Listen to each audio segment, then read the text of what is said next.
বাবাই আর আপনারা দেখছেন আমার চ্যানেল বাংলার বাস ব্লগার। তো বন্ধুরা, আজ আমি দীঘা আরামবাগ আদ্যাশক্তি বাসের বাস জার্নি ভিডিও দেখাবো। তো বাসটা আমার পেছনে দাঁড়িয়ে আছে। তো এই বাসের রুট, টাইম টেবিল, ভাড়া কী আছে সব কিছু আপনাদের ডিটেলসে জানিয়ে দেবো। বন্ধুরা, এই আদ্যাশক্তি বাসটা আরামবাগ বাস স্ট্যান্ড থেকে 12:20 ছাড়ে। তো টাইম হয়ে গেছে ছাড়ার, তো বাসে উঠে পড়বো। আর আদ্যাশক্তি বাসের পাশে দাঁড়িয়ে আছে খড়গপুর বর্ধমান নেহা সুপারফাস্ট বাস। বন্ধুরা, আমাদের বাস একদম সঠিক সময় ছেড়ে দিয়েছে। এবার এই আদ্যাশক্তি বাসের রুট, টাইম টেবিল, ভাড়া কী আছে সব কিছু আপনাদের ডিটেলসে জানিয়ে দিচ্ছি। তো প্রথমে এই বাসের রুটটা জানিয়ে দিই। বাসটা দীঘা থেকে ছেড়ে রামনগর, কাঁথি, নাচিন্দা, হেরিয়া, বাজকুল, চণ্ডীপুর, নন্দকুমার, নিমতৈরি, মেছেদা স্টেশন, মেচগ্রাম, গৌড়া, সুলতাননগর, দাসপুর, ঘাটাল, ক্ষীরপাই, শ্রীনগর, রামজীবনপুর, হাজিপুর, কামারপুকুর, গোঘাট, কালীপুর হয়ে আরামবাগ আসে। আদ্যাশক্তি বাসটি দীঘা থেকে ভোর 4টের সময় ছাড়ে। কাঁথির টাইম 5টা 20, মেছেদা স্টেশনের টাইম 7টা 40, মেচগ্রাম থেকে ছাড়ে 8টা, ঘাটাল থেকে ছাড়ে 9টা, ক্ষীরপাই থেকে ছাড়ে 9:30, কামারপুকুর থেকে ছাড়ে 10:30, আর আরামবাগ ঢোকে প্রায় 11টা নাগাদ। আবার এই বাসটা আরামবাগ বাস স্ট্যান্ড থেকে ছাড়ে 12টা 20-তে। কামারপুকুর টাইম হচ্ছে 12টা 45, ক্ষীরপাই টাইম হচ্ছে 1টা 35 থেকে 1টা 40, ঘাটালের টাইম হচ্ছে 2টো, মেচগ্রামের টাইম হলো 3টে, মেছেদা থেকে ছাড়ে 3টে, কাঁথির টাইম 5টা 15 থেকে 5টা 20, আর দীঘা ঢোকে বাসটা 6টার মধ্যে। দীঘা থেকে আরামবাগ আসতে এই আদ্যাশক্তি বাসটা সময় নেয় প্রায় 7 ঘন্টার মতন, আর ভাড়া পড়ে 180 টাকা। এই বাসের ফোন নাম্বার আমি আমার ডেসক্রিপশান বক্সে দিয়ে দেবো। এছাড়া এই বাসের রুট, টাইম টেবিল সব কিছু আমি আমার ডেসক্রিপশান বক্সে দিয়ে দেবো। তো বন্ধুরা, যেটুকুনি ইনফরমেশান আমি পেয়েছিলাম সব কিছু আপনাদের জানিয়ে দিলাম।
বন্ধুরা এখন ঘড়ি কাটায় বাজে 3:15 আর আমাদের বাস চলে এসেছে মেছেদা।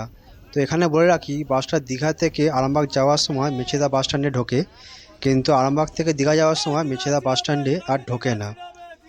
তো এখানে আমি নিয়ে পড়ব, কারণ আমাকে এখান থেকে কলকাতা ফিরতে হবে। তো বন্ধুরা, বাস জার্নিটা কেমন লাগলো কমেন্ট করে জানাবেন, আর লাইক শেয়ার সাবস্ক্রাইবটা করে দেবেন। ধন্যবাদ।